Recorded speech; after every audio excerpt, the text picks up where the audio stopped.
오늘의 말씀 본문은 마가복음 7장 24절에서 30절입니다.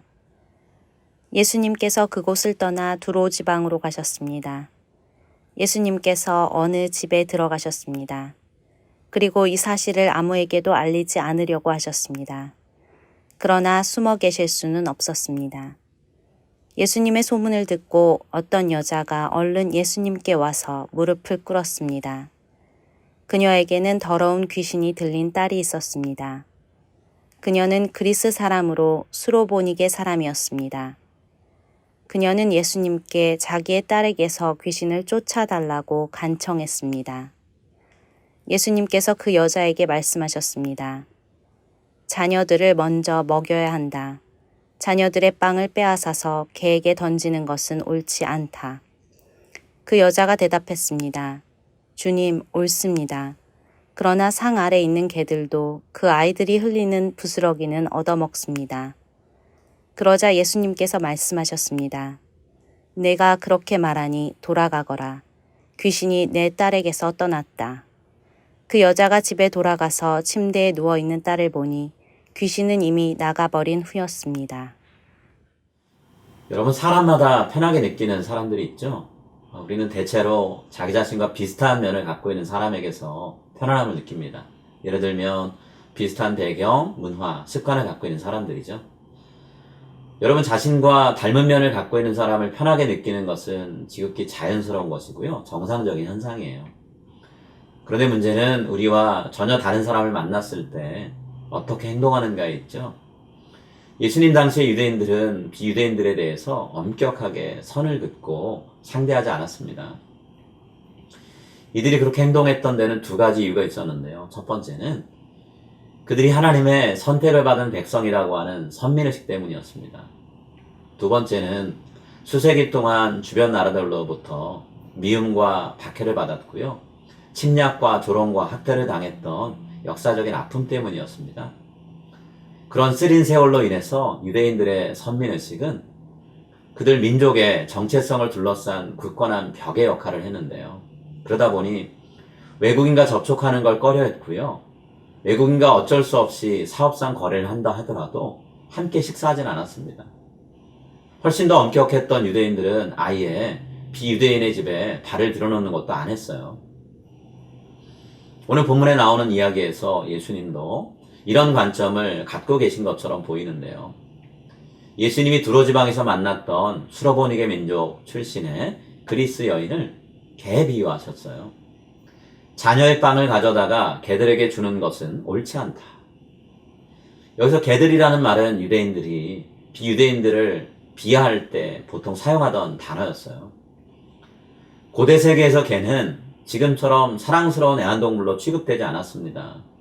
그 당시에 개는 시체를 먹고 거칠고 때로는 미친 듯이 보이기도 하는 그런 동물로 여겨졌던 거죠. 도대체 예수님이 왜 이런 표현을 하시면서 이 이방 여인을 함부로 대하셨던 걸까요? 이 대화에서 예수님이 무엇을 말씀하려고 하셨던 걸까요? 우리는 바울이 로마서에서 밝힌 내용을 통해서 예수님이 하신 말씀의 의미가 무엇인지를 알 수가 있습니다. 바울은 메시아를 통한 하나님의 구원 계획이 두 단계로 이루어진다라고 로마서 1장 16절에서 말했어요. 1단계에서 메시아는 하나님의 백성인 이스라엘에게 먼저 오셔서 그분의 메시지를 전파하십니다.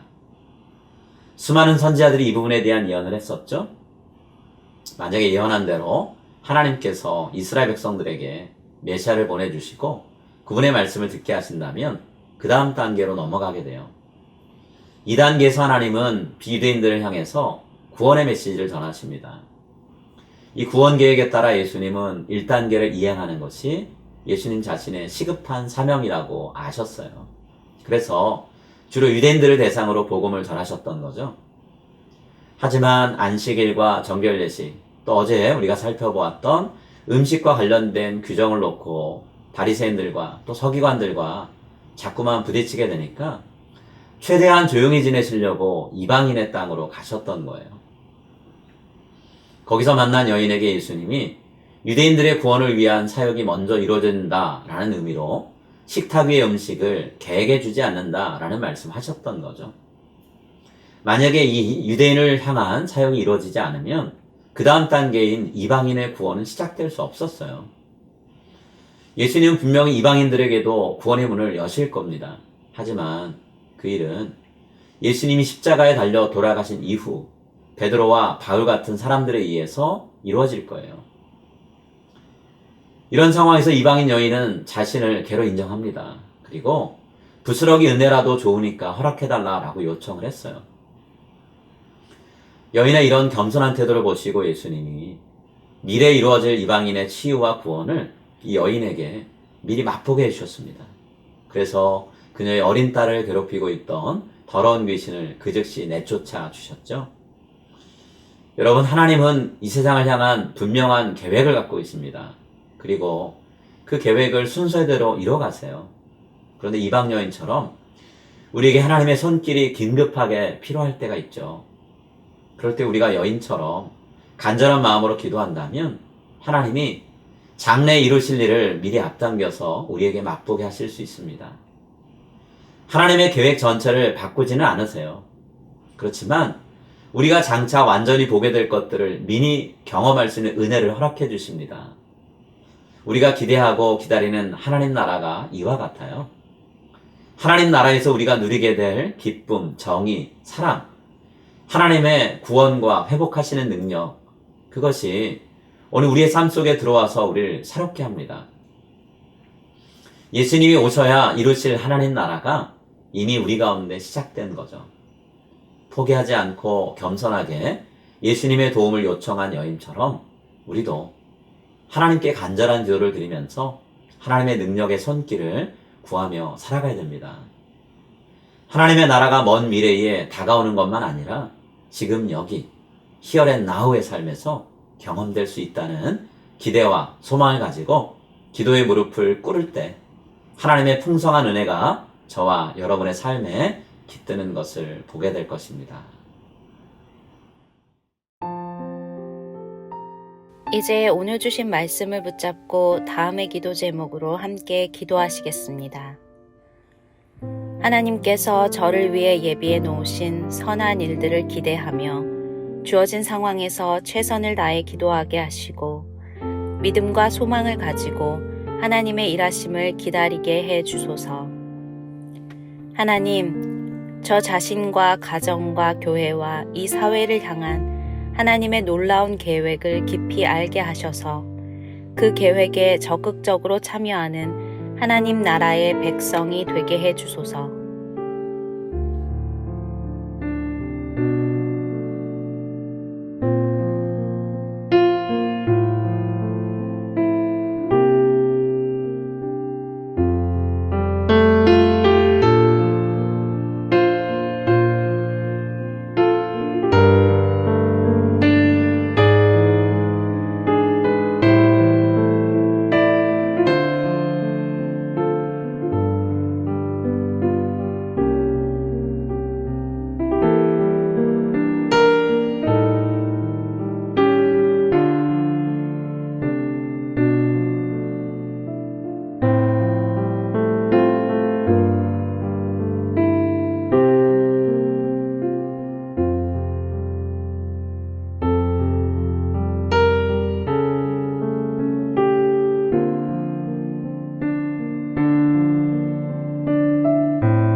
이제 오늘의 합심 기도 제목을 따라서 함께 기도하겠습니다. 지난 1년간 성도들과 교회 공동체를 지켜주신 것과 새해에도 우리와 함께 해주실 것을 감사합니다. 코로나 팬데믹으로 인해 시시각각 변하는 상황 속에서 한결같이 예배를 드리게 하신 것을 감사합니다. 구역 모임, 마더와이즈, 커피 브레이크, 부서별 모임 등 온라인을 통한 활발한 교육, 교제에 대해 감사합니다.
이제 다음 기도 제목을 놓고 함께 기도하겠습니다.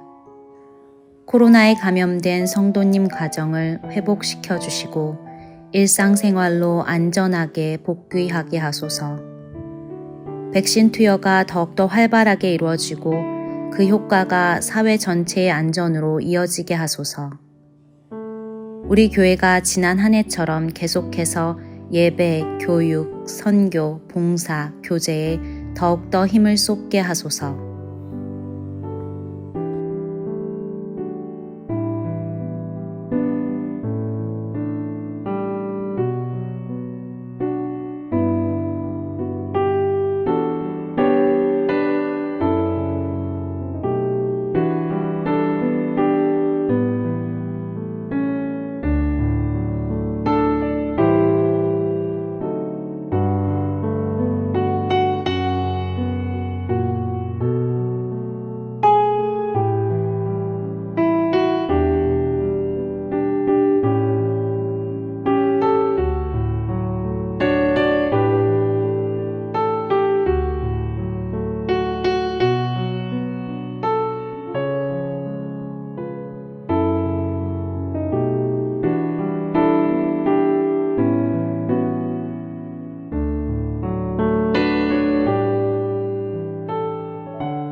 이제 다음 기도 제목을 놓고 함께 기도하겠습니다.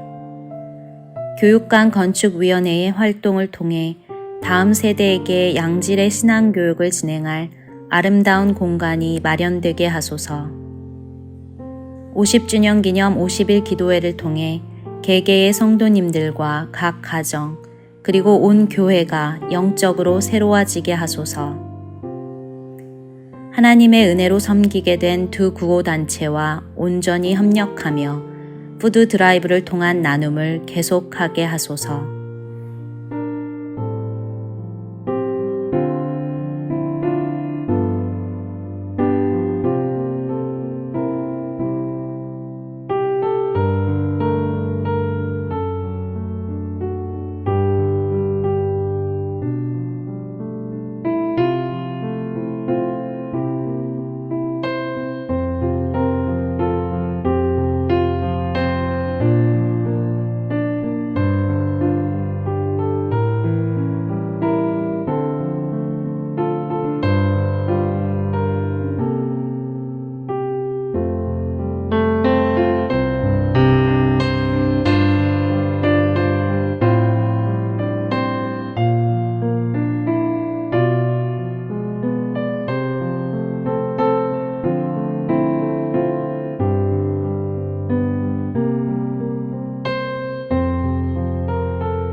이제 자신과 가정을 위한 기도 제목을 놓고 함께 기도하겠습니다.